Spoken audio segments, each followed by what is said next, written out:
ठाकुर जी की कथा सुनवे के सबसे बड़े रसिया दो ही हैं, एक तो श्री अनंत बलवंत हनुमान जी महाराज और दूसरे श्री विश्वनाथ महाप्रभु।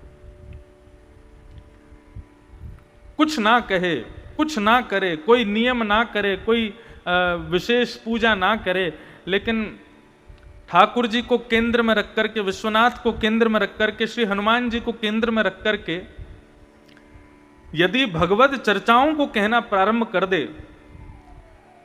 तो ठाकुर जी उससे बड़े प्रसन्न होते हैं, विश्वनाथ उससे बड़े आनंदित होते हैं। गोस्वामी तुलसीदास जी ने जब मानस की रचना की, कई बड़े बड़े विद्वानों ने उनकी मन से प्रकट हुई मानस को स्वीकार नहीं किया जब उन्होंने लिखी थी। ये संसार का एक नियम चलता आया है कि जब व्यक्ति कुछ विशेष करता है और वो व्यक्ति जिस समय होता है उस समय उसकी हम लोग कदर नहीं करते, जब वो चला जाता है तब याद आता है कि उसने हमें क्या दिया था। जब मानस का प्रादुर्भाव हुआ यहीं काशी में, गोस्वामी तुलसीदास जी ने जब मानस को प्रकट किया, कईयों ने उसको स्वीकार नहीं किया। तब उन्होंने जाकर के विश्वनाथ से प्रार्थना की, हे विश्वनाथ, यहां बड़े बड़े विद्वान मेरे इस भाव को स्वीकार नहीं कर रहे हैं। यदि आपने स्वीकार किया तो मैं मानूंगा कि मुझे जो दर्शन हुआ, क्योंकि रामचरित्र मानस गोस्वामी तुलसीदास जी ने लिखी नहीं है, हनुमान जी की कृपा से उनको जैसा भाव दर्शन होता था वो वैसा उसको प्रकट कर देते थे। और ये केवल तुलसीदास जी के संग नहीं हुआ, आप सूरदास जी को उठा लीजिए, आप कुंभन दास जी, श्री चतुर्भुज दास जी, आदि कवि महाकवि श्री जयदेव महाप्रभु, इन सबको कोई गुरुजन बताते नहीं थे। हाँ, ये बात है कि गुरु की इतनी कृपा थी कि उनको दृष्टि में दर्शन होता था ठाकुर जी की लीला का, और उसी लीला को वे गा देते थे, उसी लीला को वो लिख देते थे। हमारे वृंदावन में श्री हित हरिवंश महाप्रभु हुए, हमारे वृंदावन में गोपाल भट्ट गोस्वामी हुए, और तो महाराज क्या कहें, रसिक नरेश, रसिक नृपति जिनको कहते हैं, स्वामी श्री हरिदास जी हुए। इन सबको ठाकुर जी इनके मन में लीला करके उस लीला का चित्रण दिखा देते थे और ये लोग उसी को गा देते थे। गोस्वामी जी का भी यही भाव था, उनके हृदय में नित्य रामचरित्र दिखता था, उनको अनुभव होता था कि राम जी अब ऐसा कर रहे हैं, राम जी ऐसे उठ रहे हैं, राम जी ऐसे कर रहे हैं, वो लिखते जाते थे। लेकिन विद्वानों ने स्वीकार नहीं किया, तब जाकर के मानस को काशी विश्वनाथ के पास रख दिया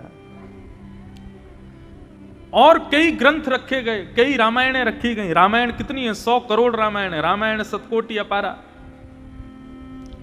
सबको भगवान विश्वनाथ के चारों तरफ रख दिया, बोले प्रभु आप इनमें से जिसको स्वीकार कर लेंगे उसको सबसे ऊपर रख देना। और रात्रि में कपाट बंद करके तुलसीदास जी चले गए। जैसे ही मंगला में श्री विश्वनाथ प्रभु के दर्शन खुले हैं तो सारे ग्रंथ नीच, कोई स्वीकार करे ना करे संसार में हमें उससे चिंता नहीं होनी चाहिए, हमारे ठाकुर जी हमको स्वीकार कर लें बस। और तो रूठें भले रूठें, पर तुम मत रूठो मालाधारी।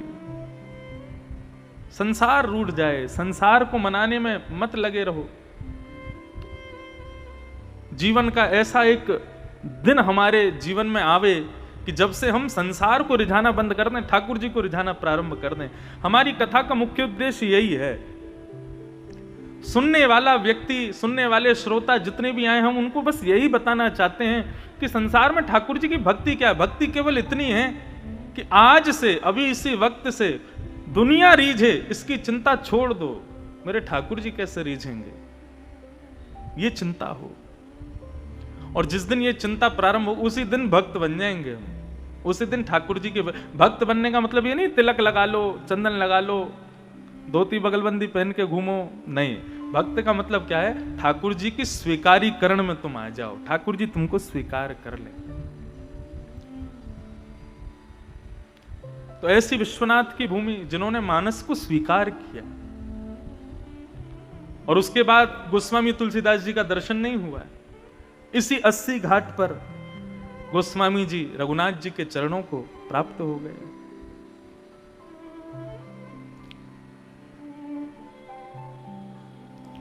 रसिक ठाकुर जी की भक्ति का प्रादुर्भाव आचार्यों ने इस 80 घाट पर अपनी समस्त भक्ति भाव को, अपनी समस्त वैष्णव शक्तियों को स्थान दिया।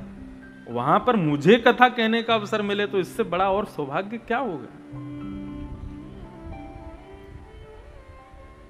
तो ये परम आनंद की बात है। हम आप सब लोग यहाँ एकजुट हुए हैं, हरि को हर से मिलाने के लिए आए हैं। ये हमारा थी ये कथा।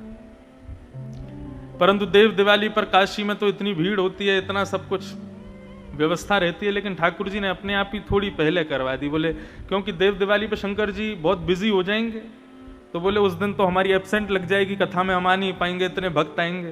तो इसलिए उन्होंने खुद ही पीछे कर दी कथा, ताकि उनका आगमन भी यहाँ हो सके। तो परमानंद से हम आप सब लोग एकत्रित हुए हैं।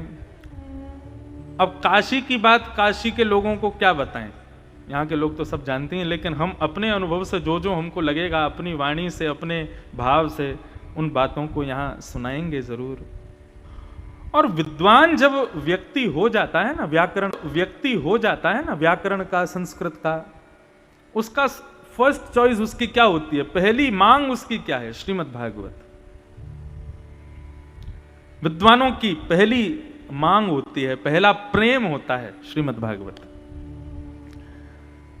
तो काशी के वो ब्राह्मण, उन्होंने श्रीमद् भागवत का जब अध्ययन किया तो उनको इतना सुख मिला, इतना आनंद आया।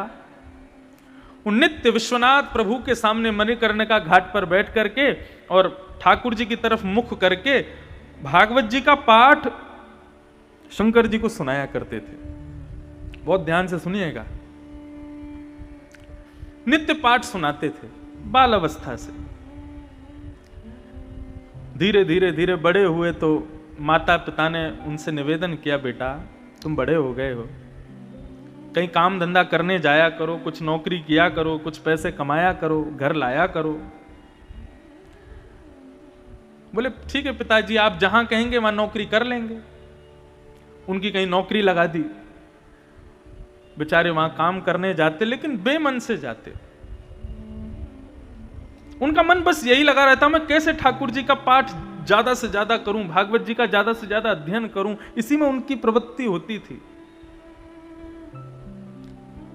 वैष्णव का यह भी एक लक्षण है कि उसको सांसारिक कर्मों में ज्यादा रुचि नहीं होती है। शादी हो, ब्याह हो, डीजे बज रहा हो, जोर जोर से कान फोड़ा संगीत बज रहा हो, ऐसी चीजों से उसका मन उच्चाटित होता है। सांसारिक कहीं क्रियाएं चल रही हों, लोग व्यवहार धर्म की लीलाएं चल रही हों, उन जगह पर उसको बैठने में रुचि नहीं आती। ये भी एक वैष्णव का लक्षण है।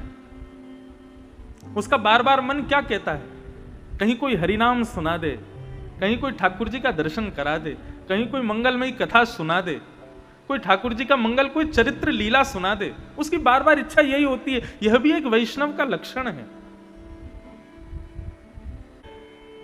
ठाकुर जी ने एक प्याले में तेल भर करके नारद जी को दिया और कहा, नारद जी ये प्याला हाथ में पकड़ो। पकड़ लिया। बोले अब पूरे वैकुंठ में भ्रमण करके आओ और याद रहे इसमें से एक बूंद भी नीचे गिरना नहीं चाहिए।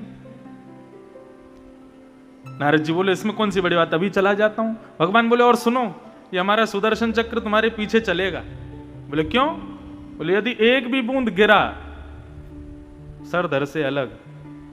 नारद जी बोले अच्छा ये भी नियम है? बोले हाँ।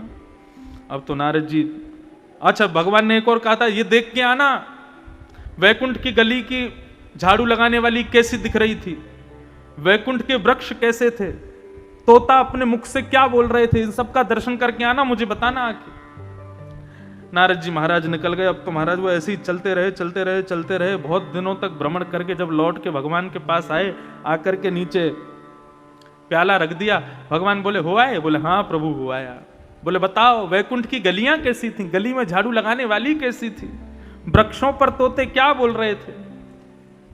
नारद जी बोले मैंने कुछ नहीं देखा, ना मैंने कुछ सुना, मैंने कुछ भी अनुभव नहीं किया। बोले क्यों? बोले मेरा पूरा ध्यान इसी प्याले पर था कि एक बूंद भी गिर ना जाए, कहीं गिरा तो ये सुदर्शन मेरा सर धड़ से अलग कर देगा, इसलिए मैंने कुछ नहीं देखा भगवान। भगवान बोले हम यही बताना चाह रहे थे, ये प्याला क्या है? ये प्याला है कुटुंब, संसार। और इस संसार रूपी प्याले में जो तेल है, ये तेल क्या है?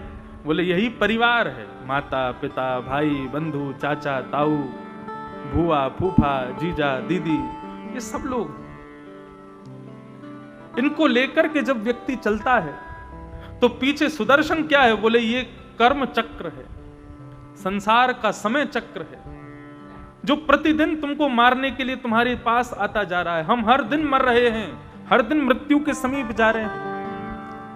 बोले संसार के प्याले को हाथ में लेकर के प्रत्येक कुटुंब को संभाल करके समय चक्र की चिंता करते हुए भी जो मेरी भक्ति के लिए समय निकाल लेता है वो मुझे सबसे प्रिय है, वो गृहस्थ मुझे ज्यादा प्रिय है। बोले जो परिवार छोड़ दे, संसार छोड़ दे, सन्यास ले ले और मेरी भक्ति करता रहे, तो उसने तो सब छोड़ ही दिया, उसने तो प्याला उठाया ही नहीं है, वो भी मुझे प्रिय है। लेकिन मुझे गृहस्थ, धन्यो गृहस्थ आश्रम, गृहस्थ ज्यादा प्रिय है। तो ब्राह्मण नित्य शंकर जी को सुनाते, तो लोगों ने कहा इनका ब्याह कर दो। ब्याह कर दिया। पत्नी घर आ गई। पत्नी ने कुछ दिन कहा कि तुम कुछ काम किया करो, क्या करते हो? तो वो कहते मैं तो भागवत जी का पाठ करता हूं, इसके अलावा कुछ नहीं करता। पत्नी बोली अकेली भागवत जी से कैसे घर चलेगा? कुछ दिन पति को कहा, लेकिन जब पति ने नहीं माना तो फिर एक दिन पत्नी बोली अब ये नहीं करते तो मैं करूंगी काम। वो घर घर जाती, कुछ काम करती, उससे जो धन आता उसी से घर चलाती थी। एक दिन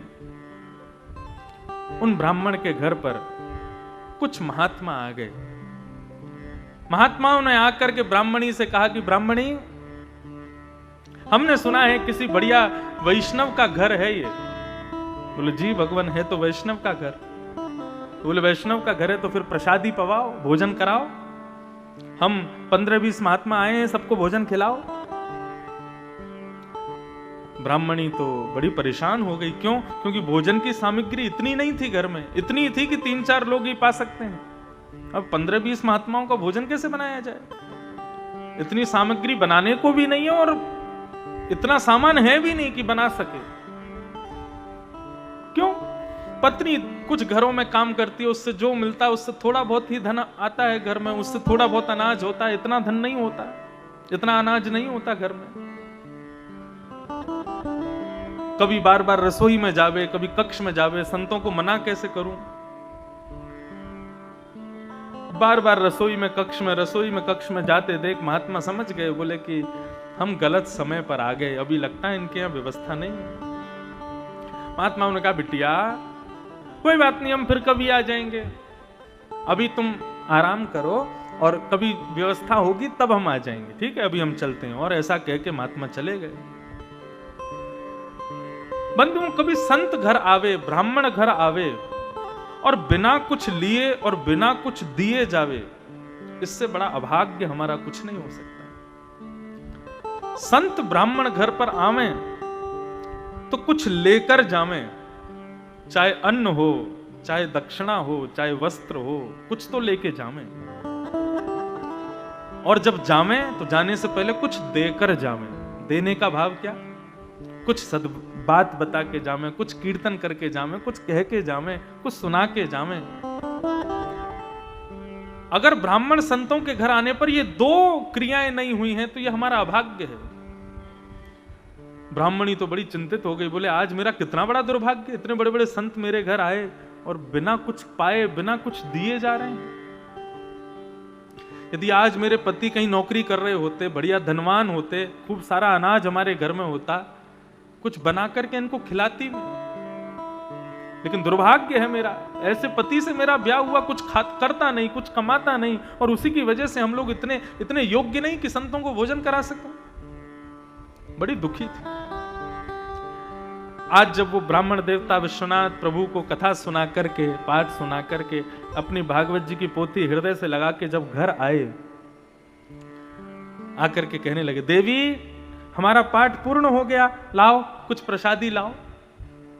पत्नी तो गुस्से में बैठी थी, उठ करके गई और जाकर के वो पोथी भागवत जी की जो रखी थी, वो पोथी को उठा करके ही ब्राह्मण के सिर पर मार दिया। बचपन से लेके आज तक इसी पोथी के सहारे रहते हो, पूरे दिन पाठ करते रहते हो, कहीं कुछ करते नहीं, कोई काम धंधा तुमसे होता नहीं। आज तुम्हारी वजह से हमारे घर से संत भूखे चले गए। क्या दिया है भागवत जी ने आज तक हमको? नित्य इन्हीं की शरण में बैठे रहते हो और कहते हो ये कृष्ण है, ये पोथी नहीं है, ये कृष्ण है, ये कोई ग्रंथ नहीं है, ये साक्षात कृष्ण है। क्या दिया कृष्ण ने हमको? कुछ भी तो नहीं दिया। आज संत भूखे चले गए इन भागवत जी की वजह से हमारे घर से। चले जाओ, निकल जाओ घर से, और इनको लेकर के वहीं गंगा के किनारे बैठे रहना, घर लौट करके मत आना। अपने आप घर चला लूंगी, बच्चों को देख लूंगी, तुम्हारी जरूरत नहीं है मुझे। खूब भला बुरा कहा, अपने हृदय से लगा करके भागवत जी को ब्राह्मण चले गए। बोली, अरे पगली, मुझे कुछ भी कहती, लेकिन तुमने तो साक्षात कृष्ण को कोसा।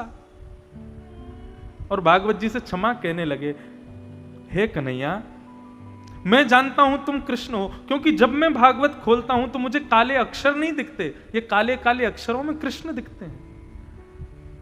वो अभागी है, वो जानती नहीं है, उसको क्षमा कर देना कन्हैया। और रुदन करते हुए गंगा के तट पर आए और पुनः विश्वनाथ भगवान के सन्मुख बैठ करके पाठ करने लगे।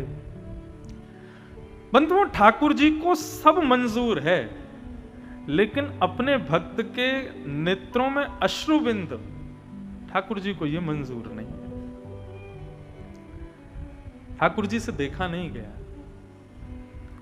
और प्रबल प्रेम के पाले पड़कर हरि को नियम बदलते देखा, अपना मान टले टल जाए पर भक्त का मान न टलते देखा।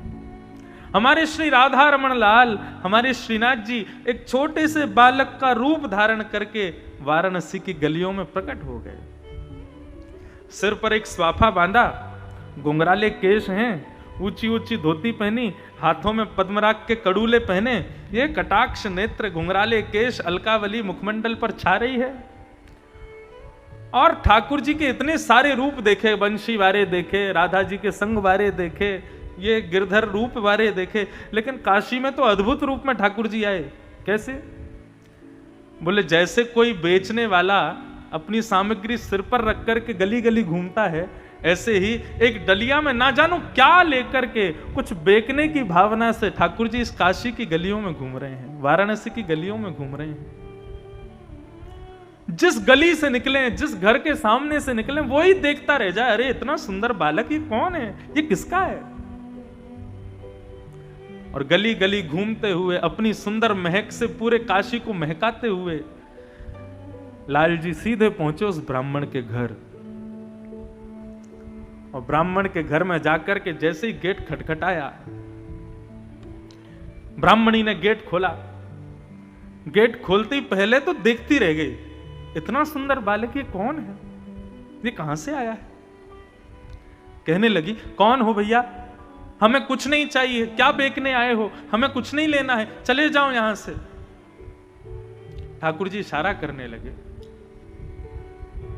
बोले, इशारा क्या कर रहे हो, बोलो। ठाकुर जी बोले, बोलना नहीं आता, हम गूंगे हैं।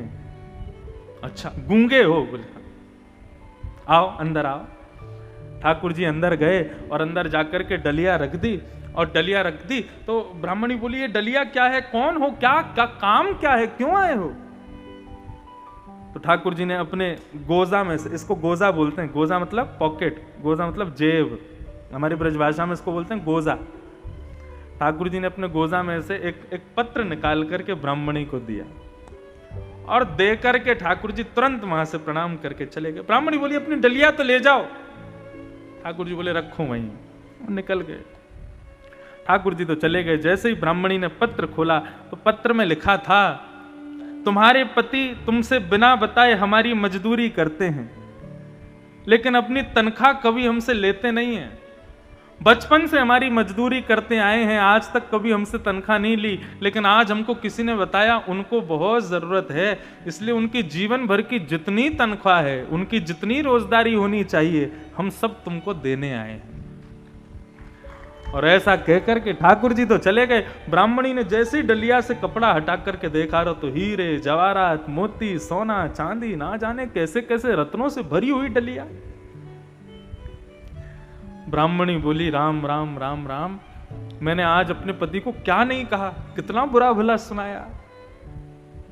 मुझसे छुप करके मुझे बिना बताए कहीं मजदूरी करते थे। अपने बालक को भेजा, बेटा जा मणिकर्णिका घाट पर विश्वनाथ प्रभु के सामने तुम्हारे पिताजी बैठे होंगे, उनसे जाके कहना चलो पिताजी घर चलो, मैया ने बुलाया है। बालक दौड़ करके गया, जाकर के कहने लगा पिताजी माँ ने घर बुलाया, आना आप। बोले बेटा तुम जाओ, मैं शाम तक आऊंगा। और शाम का समय हुआ, ब्राह्मण देवता लौट करके घर आए तो पहले तो घर देख करके बोले ये मेरा घर है ही नहीं, इतना जगमगा रहा है, इतना चमक रहा है, ये मेरा घर नहीं है, ये तो किसी और का होगा, हो सकता है हम कहीं गली भटक गए हों। तभी किसी ने बताया, बोले नहीं महाराज आप भटके नहीं हो, यही सही स्थान है, यही सही घर है, ये आपका ही घर है। बोले अच्छा। भीतर प्रवेश किया तो महाराज इतने सारे सुंदर सुंदर रत्नों को पहन करके, सुंदर साड़ी पहन करके, बिल्कुल सुंदर रूप धारण करके पत्नी सामने खड़ी है, सोने की थाली में आरती कर रही है, पुष्प वर्षण कर रही है, स्वागत कर रही है। ब्राह्मण बोले देवी सुबह तो तुम्हारा विचित्र रूप था, अब तुम्हारा रूप कुछ और हो गया, ये इतनी जल्दी लक्ष्मी की कृपा तुम पर कैसे हो गई। ब्राह्मणी बोली सब जानते हो फिर भी हमसे झूठ बोलते हो। बोले क्या जानता हूं मैं, क्या कह रही हूं, मुझे कुछ समझ नहीं आ रहा। हाथ पकड़ करके लेकर के गई और कक्ष में जाकर के बिस्तर पर सारे हीरे जवाहरात मोती चांदी सब रखे। तो बोले ये कहां से लाई हो इतना। बोले तुम्हारा गूंगा मालिक आया था आज। बोले गूंगा मालिक, मेरा गूंगा मालिक? हाँ तुम्हारा गूंगा मालिक आया था, है बड़ा सुंदर, छोटा सा था, बौना होगा लेकिन सुंदर था। गूंगा था, बोलना नहीं आता बेचारे से। देखो भगवान कैसी लीला, इतना सुंदर बनाया लेकिन गूंगा बनाया। बोले किसकी बात कर रही हो। अरे वो पत्र दे के गया मुझको। कौन सा पत्र?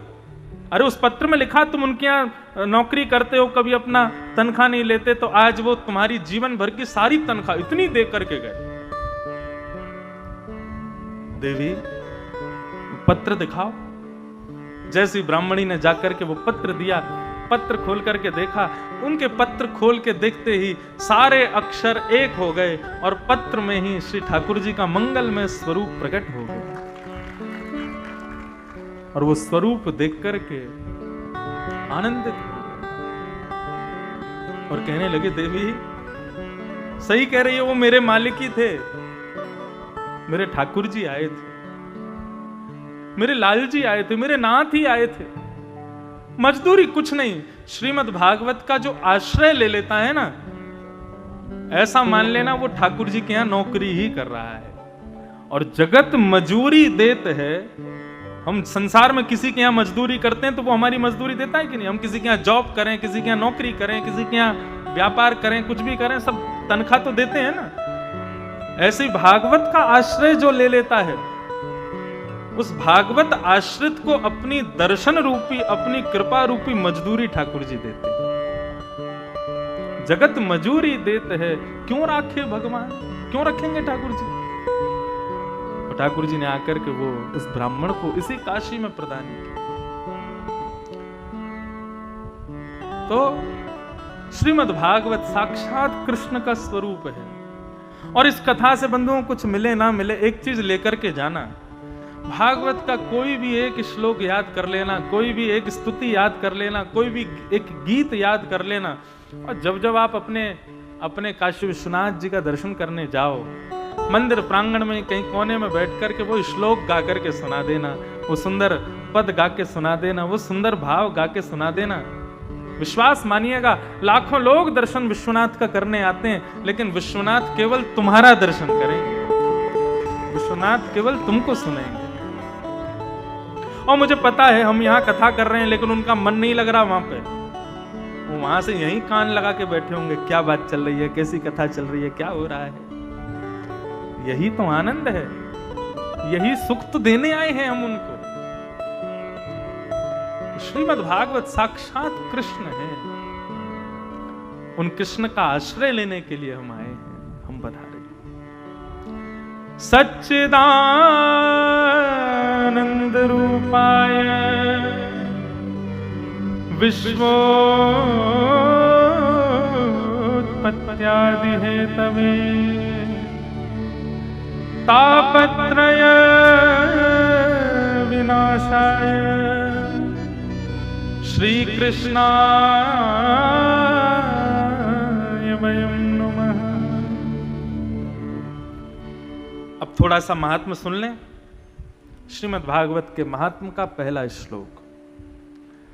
सच्चिदानंद रूपाय विश्वोत्पत्त्यादि हेतवे तापत्रय विनाशाय श्री कृष्णाय वयं नमः।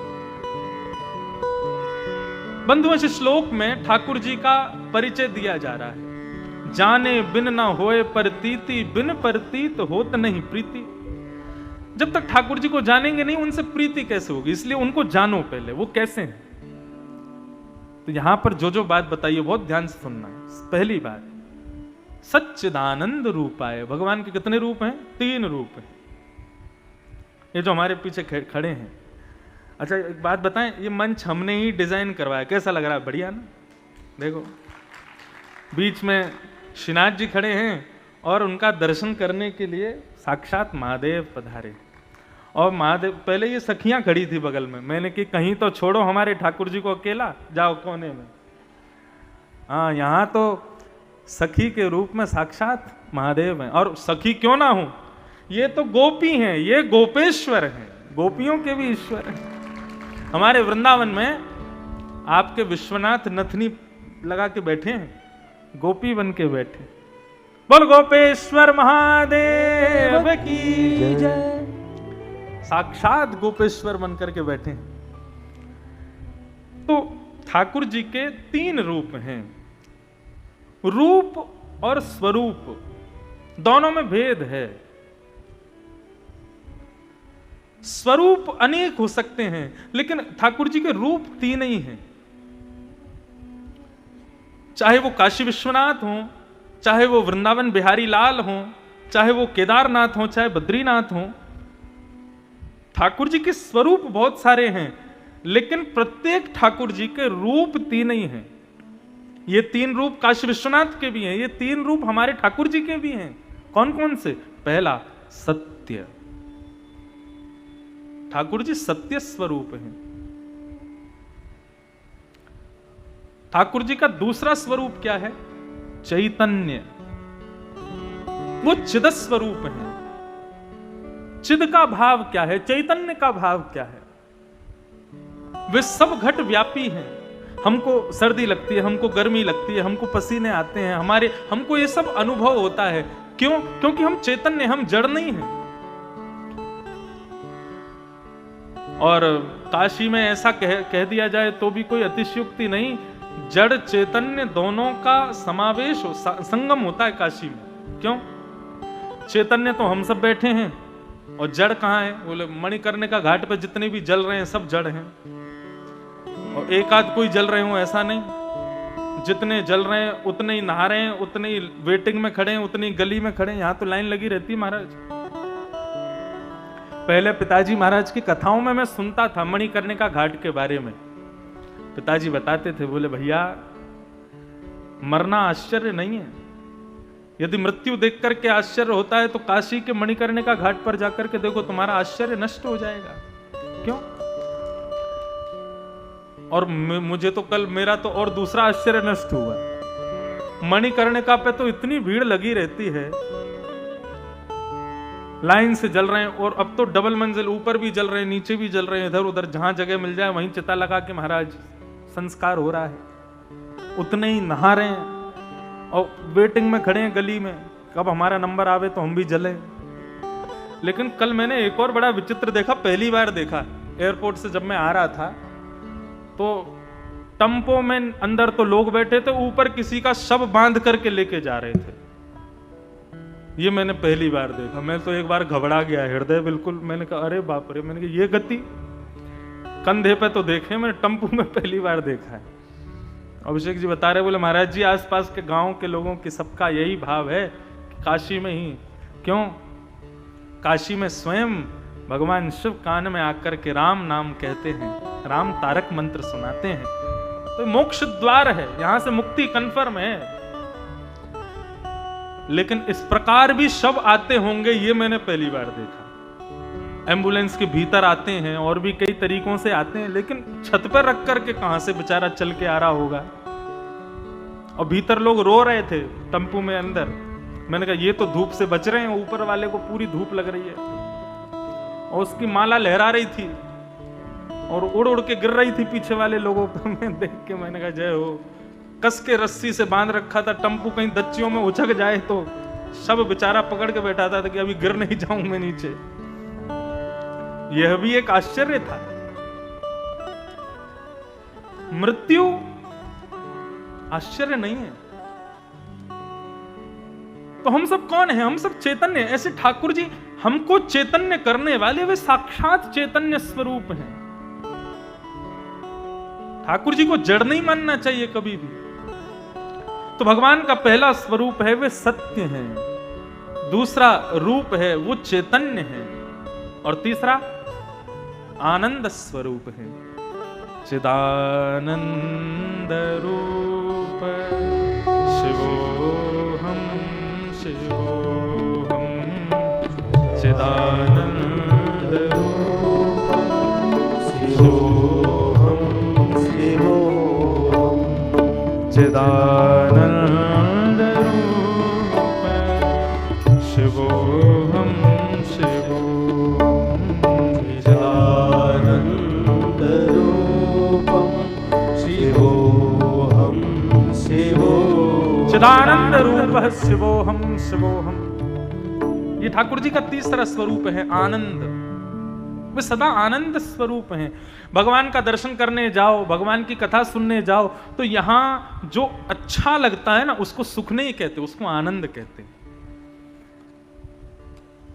अभी मैं विदेश यात्रा पर था, तो विदेश में एक जगह मुझको लेकर के गए, 2022 की सबसे सुंदर जगह है, उसका नाम था वैम्फ। वहां बड़े बड़े पहाड़ थे, बड़े बड़े ग्लेशियर थे, खूब बर्फ जमी हुई थी महाराज, विशाल विशाल चट्टाने। तो जो घुमाने ले गए वो दिखाने के बाद बोले महाराज जी आपको कैसा लगा? ये हमारे कनाडा का, नॉर्थ अमेरिका का हिमालय है, तो खूब हैं, नदियां भी खूब हैं, लेकिन आपके इन पहाड़ों में हमारे महादेव नहीं है। महादेव तो केवल भारत में है। तो सुंदरता तो खूब थी, सुख मिल रहा था, लेकिन जब भारत के पहाड़ों का दर्शन करते हैं तो यहां पर सुख नहीं लगता उनको देख के आनंद आता है। क्यों? क्योंकि महादेव उनमें बैठे। वृंदावन में जब पर्वत का दर्शन करते हैं तो सुख नहीं आनंद मिलता है। क्यों? साक्षात गोवर्धन नाथ बैठे हैं। कहने का केवल इतना अभिप्राय है, जब आप सांसारिक सौंदर्य का दर्शन करते हो तो उससे सुख मिलता है, लेकिन जब आप आध्यात्मिक सौंदर्य का दर्शन करते हो फिर जो अच्छा लगता है उसी को आनंद कहते हैं। सांसारिक पदार्थ को जब खाते हो, उसका जब स्वाद लेते हो, तो जीव को जो अच्छा लगता है वो सुख है। लेकिन जब महादेव के चरणों का प्रसाद, अन्नपूर्णा की रसोई का प्रसाद जब पाते हो, तब जब जीव को अच्छा लगता है तो वही आनंद है, वही आनंद है। ठाकुर जी आनंद स्वरूप हैं। तो तीन रूप हैं भगवान के, सत्य, चैतन्य और आनंद। तीन रूप, तीन कर्म हैं। विश्वोत्पत्त्यादि हेतवे, विश्व की उत्पत्ति करना, विश्व का पालन करना और विश्व का संहार करना, ये तीन ठाकुर जी के काम हैं। अच्छा, इसमें भी विभाजन है। सृजन का कार्य ब्रह्मा जी के पास है, पालन का कार्य हमारे नारायण के पास है, और संहार का काम साक्षात महादेव के पास है। क्यों? पहले करके देखा था, पहले महादेव को सृजन का कार्य दिया, ब्रह्मा जी ने पहले विचार किया कि हे महादेव एक काम करो, आप सृष्टि बनाओ। शंकर जी बोले अच्छा हम बनाएं? बोले हाँ। बोले हमारी ड्राइंग अच्छी तो नहीं है। नहीं अच्छी नहीं है, बहुत अच्छी है, कुछ ज्यादा ही अच्छी है, साधारण लोग समझ नहीं पाएंगे। बड़े बड़े कलाकार होते हैं तो उनके जब एग्जीबिशन होती है उसमें जाकर के देखो तो महाराज नीचे लिखा होगा कितने की पेंटिंग है, 12 लाख की, और पेंटिंग पे जब देखोगे तो क्या, तो ऐसी बुरुस मार रखा है, बस कुछ बना नहीं है उसमें। और बेचारा कोई आदमी इतनी सुंदर सुंदर कला बनाता है, कितने की है भैया, 500 रुपए की है, 1000 रुपए की, कितने सस्ते में बिक जाती है। और बड़े बड़े कलाकार ऐसी बुरुस घुमा देते हैं तो वही लाखों की बिकती है। तो हमारे महादेव उस कोटि के कलाकार हैं। ब्रह्मा जी बोले एक बार दिखाओ तो सही, कैसी सृष्टि करोगे? ब्रह्मा जी बोले, शंकर जी बोले अभी जाते हैं। कैसी सृष्टि की? रावण वर्णन करता है कि शंकर जी ने कैसी सृष्टि की। तो यस्यास्ते ड्राट ड्राट ड्रुट ड्रुट ममलम टम टम टम टम टम डम शम डम शम डुडम शम डुहि डुहि चकितम भूपके भूपनालम तैलम तैलम तु तैलम Kuku Kuku Kuku क्वांकु Quang क्वांकु Quang Quang ध्यायन्ते यस्य गान्ते वसति च सकलम पातुनो चंद्रचूड़। महादेव ने कैसी सृष्टि की? बोले कौ मुखहीन, बिना मुंह के ही लोग बना दिए। आदमी बिना सर के ही घूम रहे हैं, दुकानों पे जाकर के कह रहे हैं भैया रबड़ी दियो, दुकानदार बेहोश हो जाए। बोले तेरा सिर कहां है? बोले पेट में भीतर। कोई मुखहीन और विपुल मुख काहू, किसी के बहुत सारे मुंह बना दिए। बिन पग चले ही, शंकर जी सृष्टि कर रहे थे संसार की, तो गले में बैठा सर्प बोले कि मेरे जैसे सर्प ही होते हैं, इंसान भी बनाओ, उनको भी पता चले रेंगने का दुख क्या होता है। तो बिन पग चले ही, बिना पैर के इंसान बनाती है, रेंग रेंग के चल रहे हैं। और किसी के बहुत सारे पैर बना दिए महाराज, हजारों पैरों से चल रहा है। शंकर जी बोले ब्रह्मा जी ने 2 आंख कम बनाई है, केवल आगे दिखता है, इधर तो दिखता नहीं, पीछे तो दिखता नहीं, तो पूरे चेहरे में ही आंख बना दी शंकर जी ने। ऐसी सृष्टि बनाई, ऐसी सृष्टि बनाई। ब्रह्मा जी आकर के भागवत जी में कहते अलम प्रजा भी, बस हो गया, आप मत करो। शंकर जी बोले हमने कहा था हमारी कला को सब नहीं समझ पाएंगे। ब्रह्मा जी बोले आप बनाओ मत, आपको दूसरा काम देते। बोले क्या? नष्ट करो, संहार का काम आपका है। शंकर जी बोले ठीक है, तो वो काम हम करेंगे। तो इसमें एक और फायदा, एक बात बताऊं, संहार का कार्य शंकर जी को क्यों दिया गया? क्योंकि शंकर जी चाहते हैं, बोले भाई जितने दिन सृष्टि रहेगी उतने दिन बनाने वाले और पालन करने वाले दोनों चिंता में बैठे रहेंगे। बनाने वाले को भी चिंता लगी रहेगी, अभी बनाना है बनाना है बनाना है। पालन करने वाले को भी चिंता कि मुझे पालन करना है। शंकर जी बोले हमको टेंशन फ्री रहने वाला काम तो, जिससे हमारा भजन हो सके। बोले तुम संहार करो। तो जब तक सृष्टि है, शंकर जी क्या कर रहे हैं? तीनों नेत्र बंद करके ठाकुर जी की मंगल लीला का दर्शन कर रहे हैं केवल। और जब संहार का समय आएगा तो दोनों जब थक जाएंगे, ब्रह्मा और विष्णु दोनों जाके कहेंगे भैया अब संहार करो। तीनों नेत्र खोल करके तुरंत भ्रगुटी टेढ़ी करेंगे महाराज। शंकर जी की भ्रगुटी टेढ़ी होते ही पूरा संसार तहस नहस ध्वस्त, एक क्षण में ही खत्म। बस शंकर जी को संहार का कार्य इसलिए दिया क्योंकि वो जब तक सृष्टि है तब तक फ्री रह करके भगवान का भजन कर सके, इसलिए उनको संहार का कार्य। यदि सृजन या पालन दे देते तो शंकर जी भगवत कथा से, भगवत स्मरण से विमुख हो जाते, उससे वंचित हो जाते। शंकर जी ने तो मांगा है कि मुझे देना है, तो ठाकुर जी की स्मृति प्रदान करो। और स्मृति कब मिलेगी? जब संहार का कार्य मुझे मिलेगा। क्यों? जीवन भर टेंशन ही नहीं करनी, जब तक सृष्टि है बैठ के भजन करूंगा, जब सृष्टि खत्म करनी होगी बता देना, तुरंत कर दूंगा। इसलिए संहार दिया है शिव को।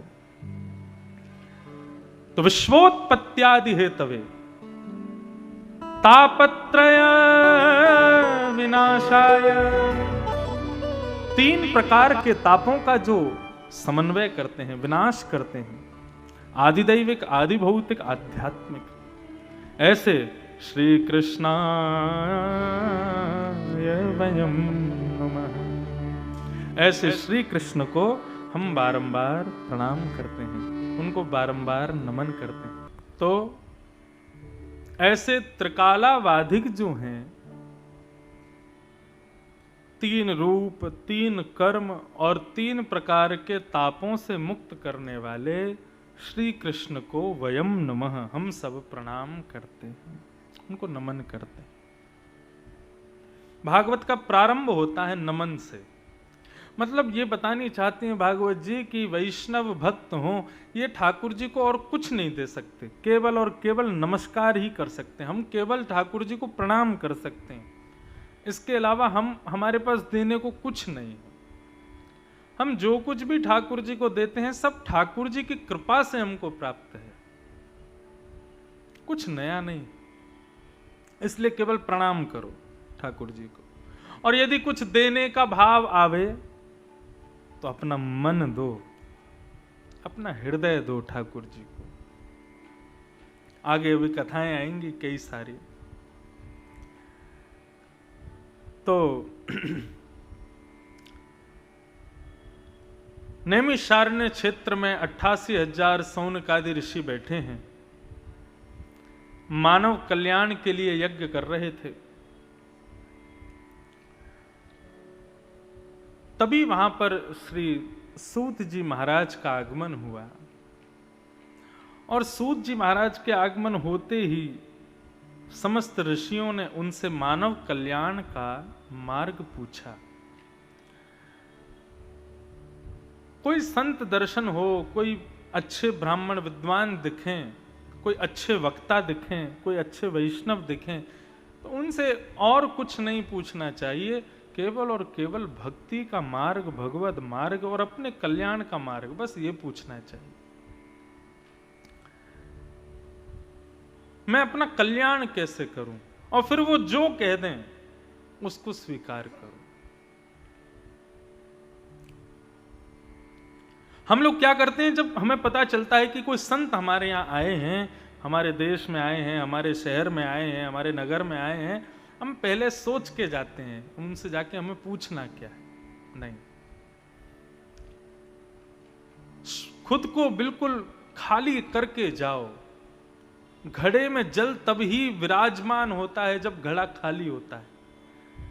पहले से ही घड़ा भरा हुआ होगा तो कोई खरीदेगा नहीं उसको, कोई उसको भरेगा नहीं। अपने इस घट को खाली करके संतों के सन्मुख जाओ और उनके सन्मुख जाके उनके दर्शन करके जो निकले मुख से वही पूछ लेना चाहिए। ऐसा कितने संतों के भाव से हमने सुना है, कितने वैष्णवों से हमने सुना है। वो सोच के गए लेकिन गुरुजनों के सामने जाकर के कुछ और ही पूछ बैठे।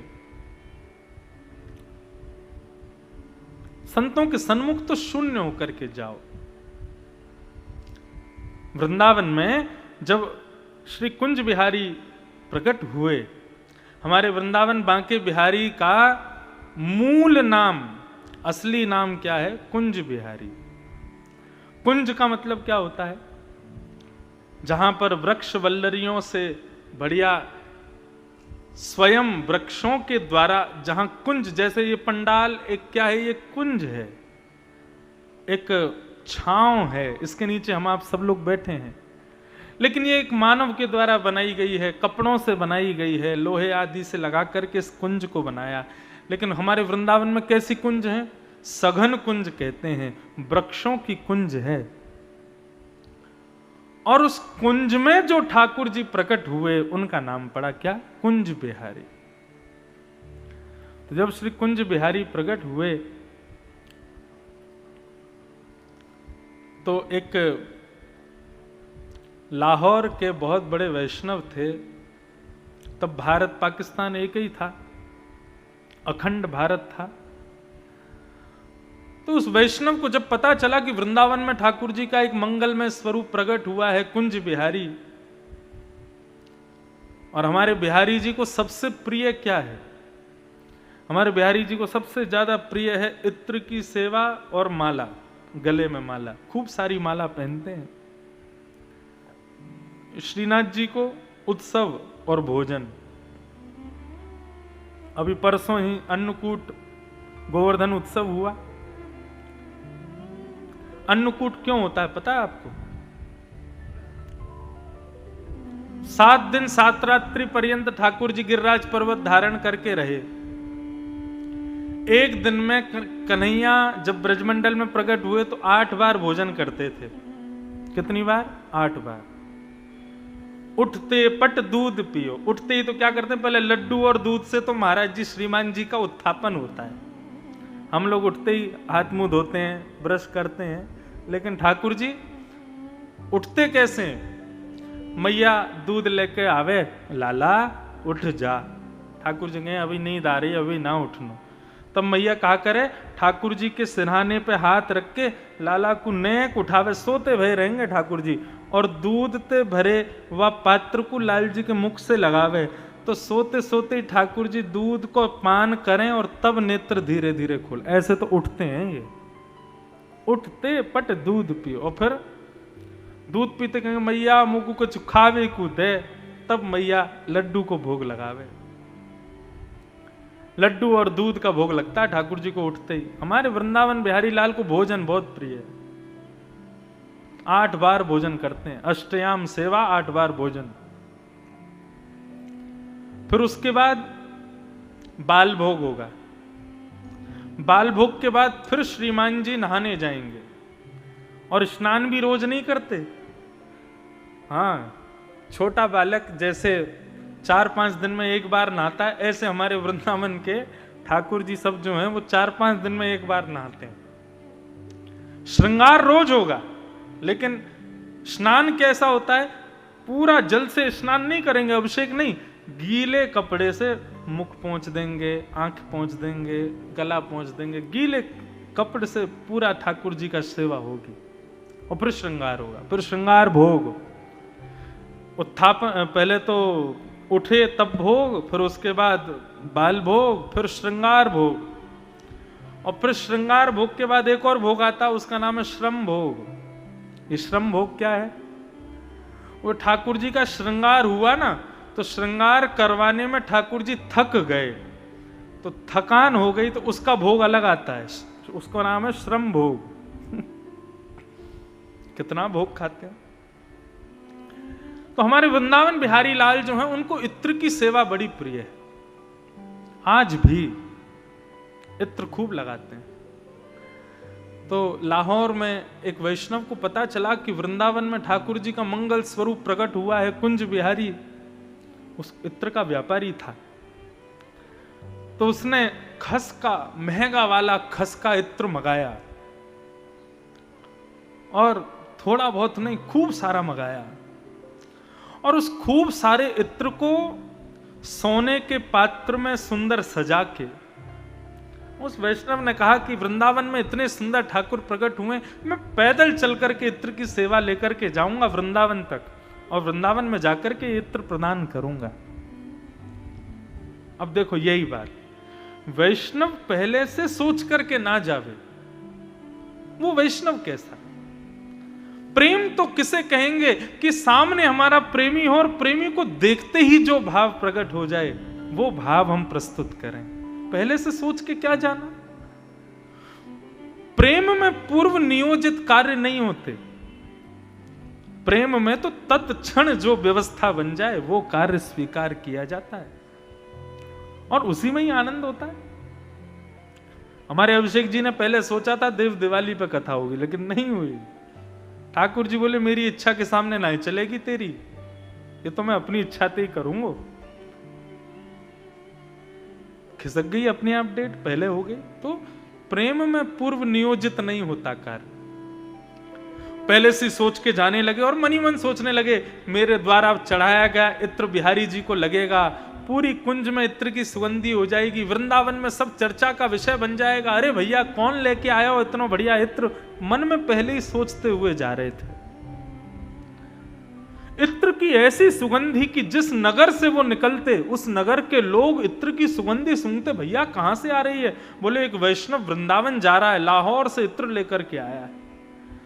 तो कई लोग तो उनके संग ही चल देते, चलो हम भी चलेंगे, हम भी कुंज बिहारी का दर्शन करेंगे। जब तक वृंदावन आया तब तक तो इतनी भीड़ हो चुकी थी उनके साथ में। वृंदावन जब पहुंचे तब दोपहर का समय था, बिहारी जी के कपाट बंद थे। हमारे वृंदावन का भाव ऐसा है कि दोपहर में ठाकुर जी शयन नहीं करते, लोग सोचते हैं कि राजभोग होने के बाद में दोपहर के प्रसादी के बाद मंदिर बंद हो जाते हैं 1 बजे, फिर खुलते हैं शाम को 5 बजे। तो ठाकुर जी सोते थोड़े ही हैं। ठाकुर जी राजभोग पाने के बाद में फिर गैया चराने जाते हैं, और जितनी देर गैया चराते हैं उतनी देर ठाकुर जी दर्शन नहीं देते। इसलिए दोपहर में मंदिर बंद रहते हैं, और फिर कब खुलते हैं? शाम, जब सूर्य अस्त होने को लगता है। अब क्या भाव आता है? अब ठाकुर जी वापस आ गए गैया चरा के, तब दर्शन होते हैं।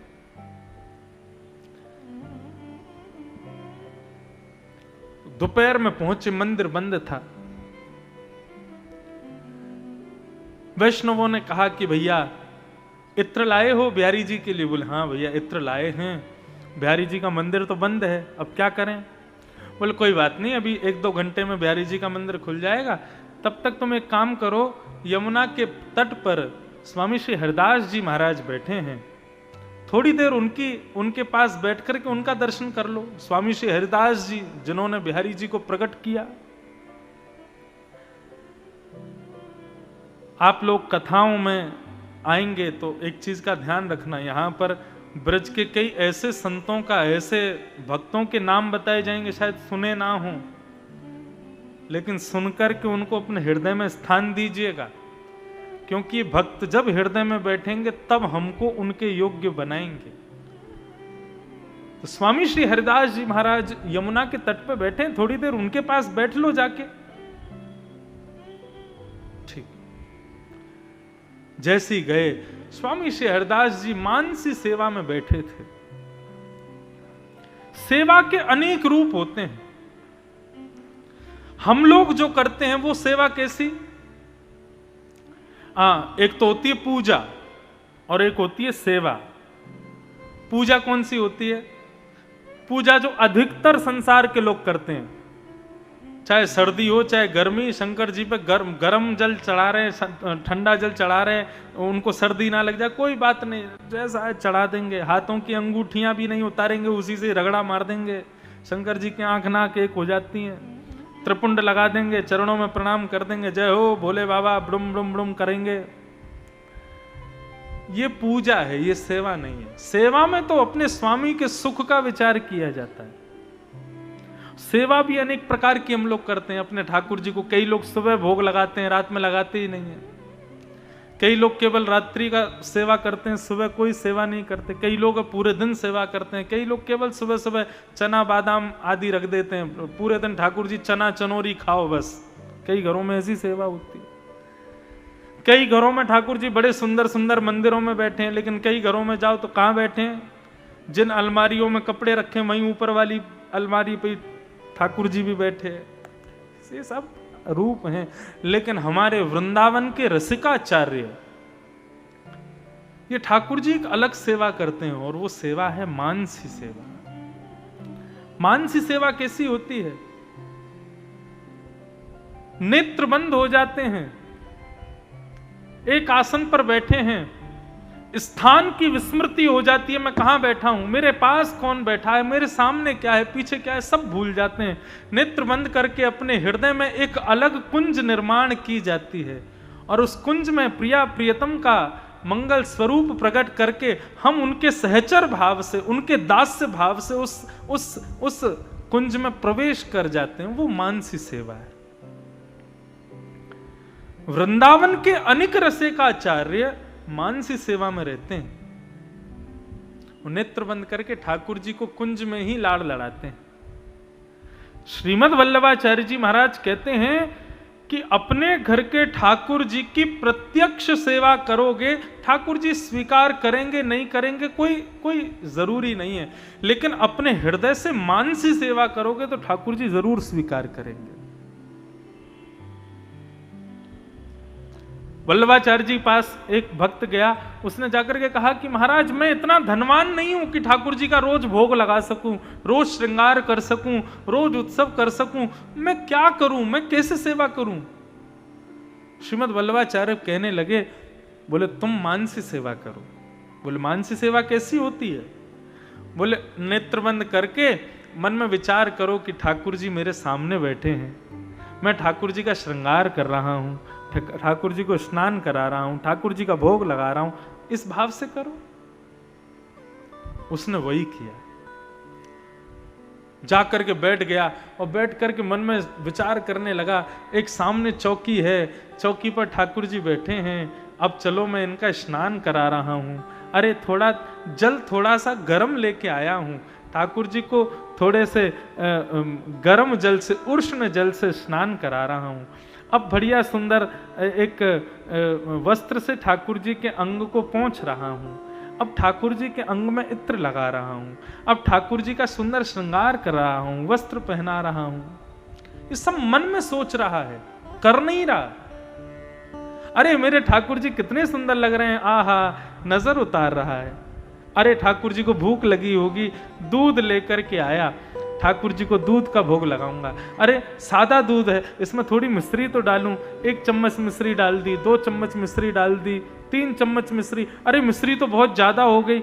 जैसे ही मिश्री निकालने लगा, इतने में ही ठाकुर जी ने उसका हाथ पकड़ लिया। जैसे ही उसका हाथ पकड़ा, उसने नेत्र खोल करके देखा तो सामने प्रत्यक्ष ठाकुर जी खड़े थे उसका हाथ पकड़ करके। उसने कहा, भगवान आप? बोले, मैं इसलिए प्रकट हुआ कि भाई ये बता, तेरी सच की मिश्री लग रही है जो तू उसको निकाल रहा है? तू मन से सोच ही तो रहा था, 1 चम्मच 2 चम्मच 3, उसमें भी कंजूसी कर रहा है। श्रीमद् वल्लभाचार्य कहते हैं कि आपकी प्रत्यक्ष सेवा ठाकुर जी भले ही स्वीकार ना करें, लेकिन मानसी सेवा निश्चित लेते हैं। यदि महाशिवरात्रि का पर्व हो, देव दिवाली का पर्व हो, विश्वनाथ के दर्शन ना हो पाए ना, तो गंगा के तट पर बैठ करके जब जब आप विश्वनाथ के सन्मुख गए हो, उन स्मृतियों को नेत्र बंद करके स्मरण कर लेना और श्री गंगा जल का मानसी अभिषेक कर देना।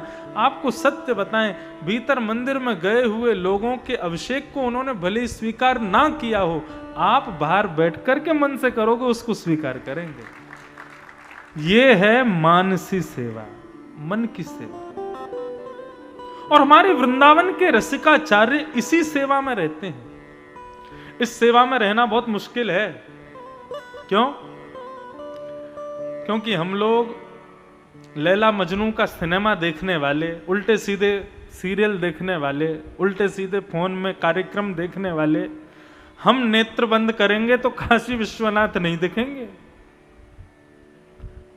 करके देख लेना, आंख बंद करके 10 मिनट के लिए भी बैठोगे तो फिर नाचने गाने वाली हीरो हीरोइन ही दिखेंगे, आपको मन को विचलित करने वाली अप्सराएं दिखेंगी, उल्टे सीधे खाने के पदार्थ दिखाई देंगे, ठाकुर जी नहीं दिखेंगे।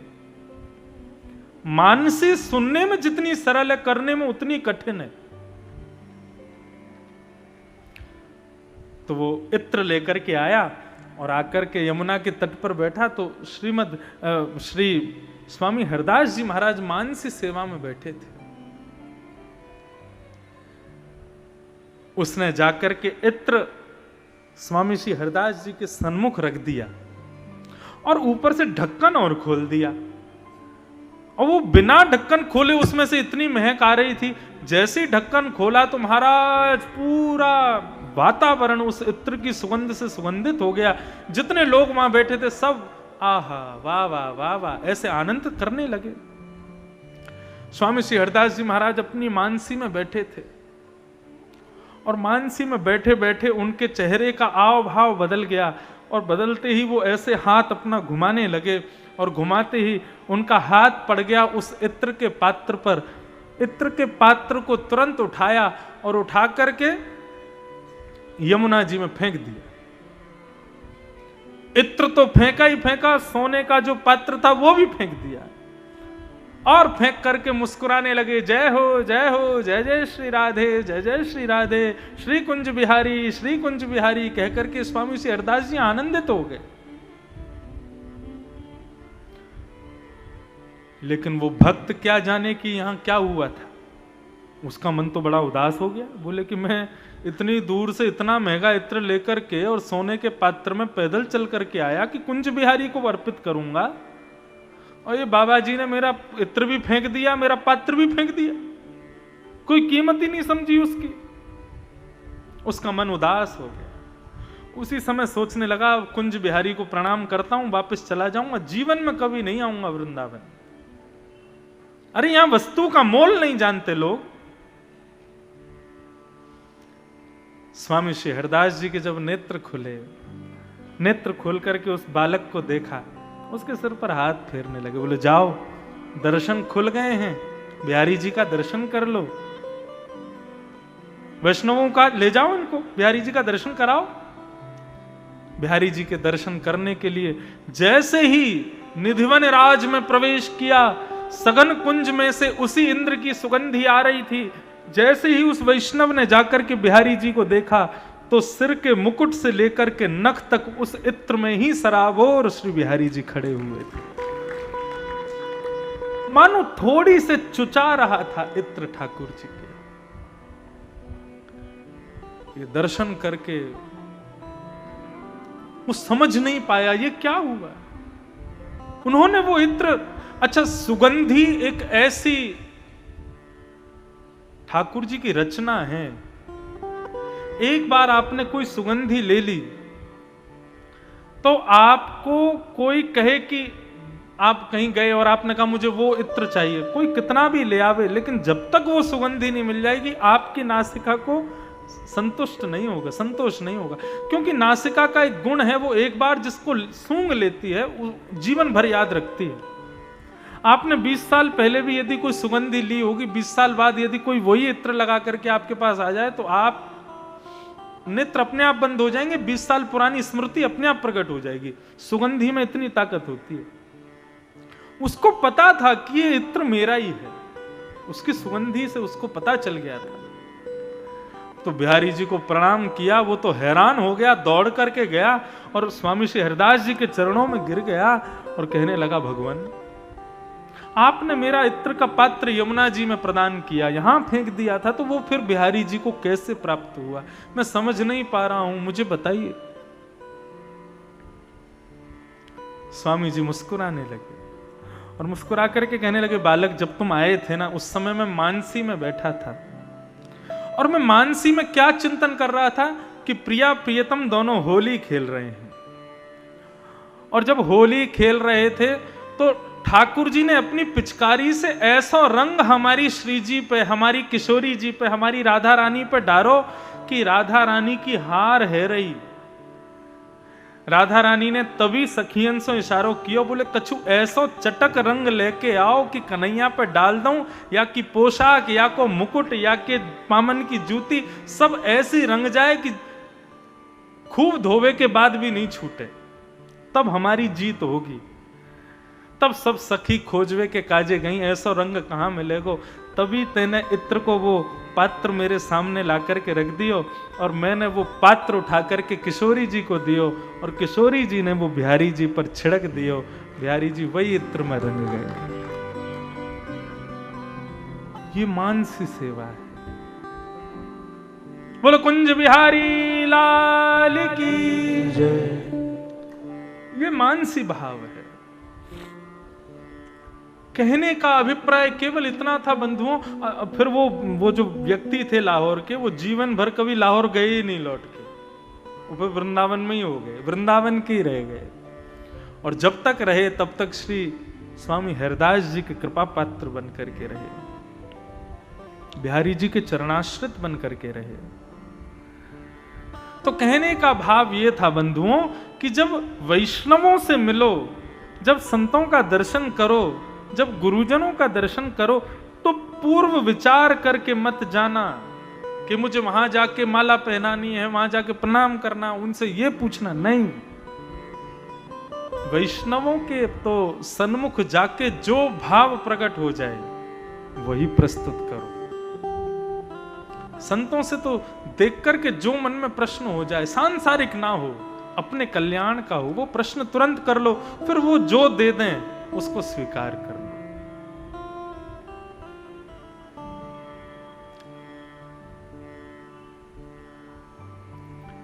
सूरदास जी कहते हैं, गुरु के वचन अटल कर मानो,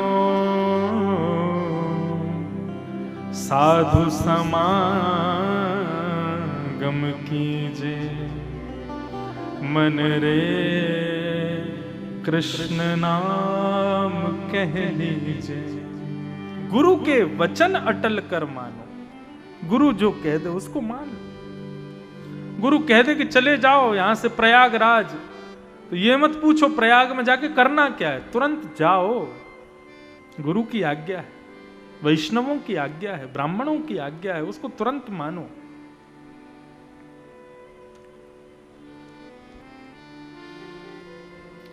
सौनकादि ऋषियों ने सूत जी से प्रश्न किया है, और क्या प्रश्न कर रहे हैं?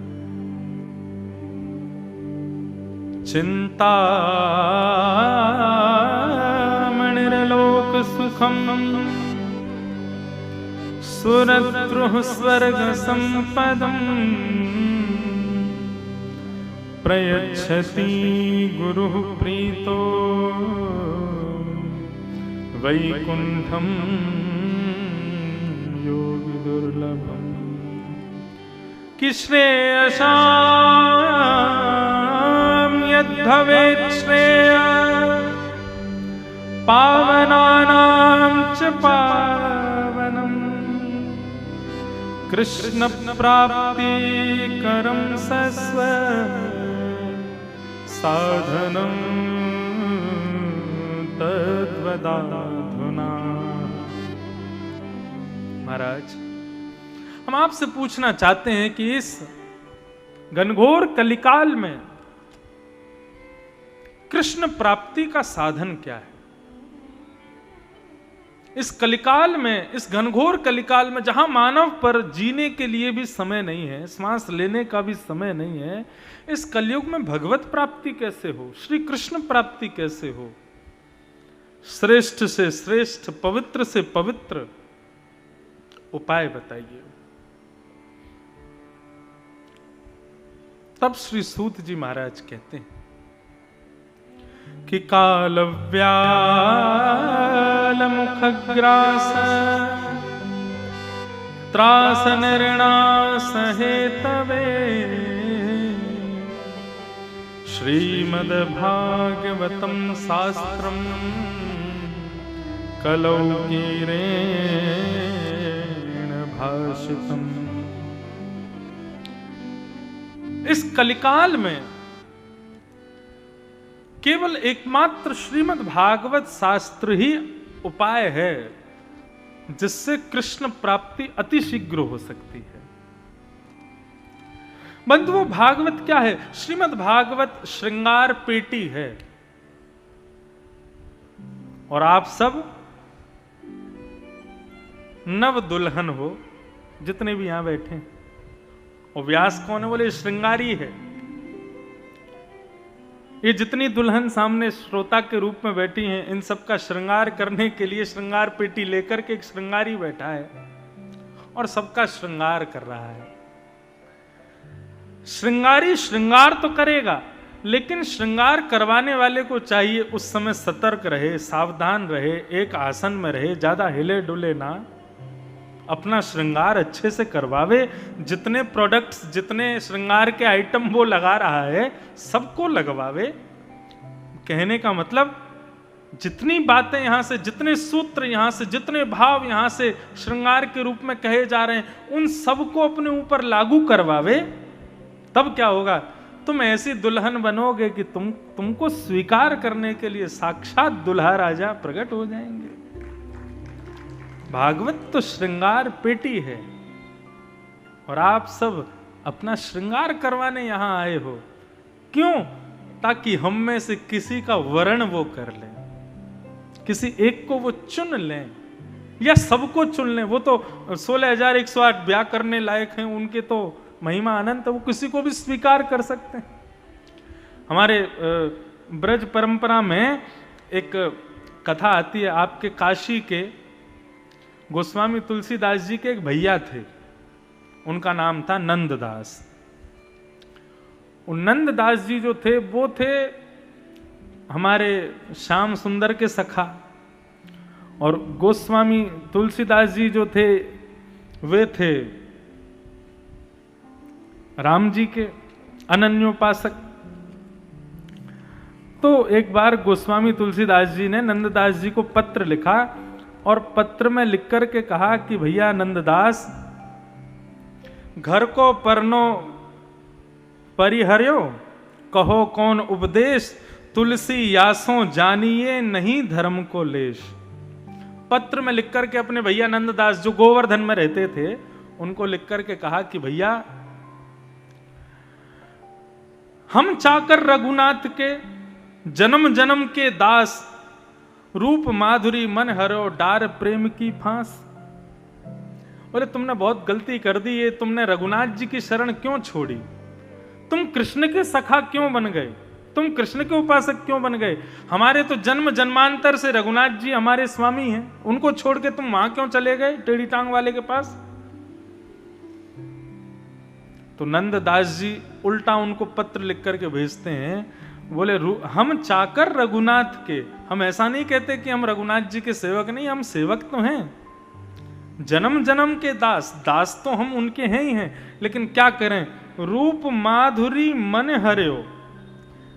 राम जी के हम दास हैं, लेकिन या कन्हैया की रूप माधुरी ने ऐसा मन अपनी ओर खींच लियो है, उनका नाम ही है कृष्ण। कृष्ण का मतलब क्या है, जो अपनी ओर कर्षण करे, आकर्षित करे, उसी का नाम कृष्ण है। इसमें हमारी गलती नहीं है भैया, हम तो इनकी शरण में आनंद से हैं। अच्छा, ऐसा नहीं था कि तुलसीदास जी और नंददास जी लड़ रहे हैं, ये आनंद में दोनों का संवाद हो रहा था।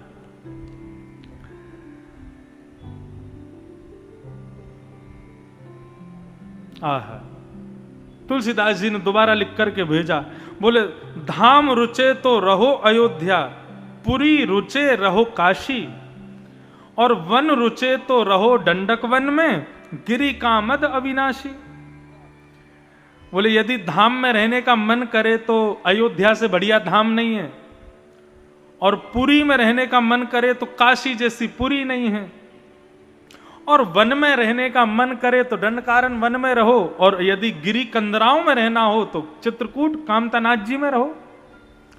नंददास जी ने उल्टा पत्र लिख करके भेजा, बोले जो गिरी रुचे तो रहो गोवर्धन, अगर गिरी रुचे तो रहो गोवर्धन, गांव रुचे तो बसो नंद गांव में, नगर रुचे तो बसो मधुपुरी, शोभा सागर अति अभिराम, सरिता रुचे तो बसो श्री यमुना तट, सकल मनोरथ पूरन काम, नंददास कानन रुचे तो बसो भूमि वृंदावन धाम। नंददास जी ने उल्टा लिख के भेजा, बोले जो पर्वत में रहने का मन करे तो गिरिराज जी में रहो, गांव में रहने का मन करे तो नंद गांव में रहो, पुरी में रहने का मन करे तो मथुरापुरी में रहो, वन में रहने का मन करे, सरिता में रहने का मन करे तो यमुना के तट पर रहो, और वन में रहने का मन करे तो वृंदावन में रहो। वृंदावन से बढ़िया क्या है। तुलसीदास जी ने एक और पत्र लिख करके बोला, बोले कहा कमी रघुनाथ के छाड़ी कुल की कहानी, रघुनाथ जी में कमी क्या है, तुम इनको छोड़ के चले गए। नंददास जी ने उत्तर लिखा, बोले अनुराग ही मन है गयो सुन मुरली की तान।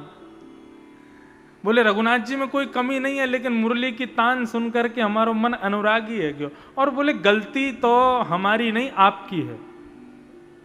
तुलसीदास जी बोले हमारी क्या गलती।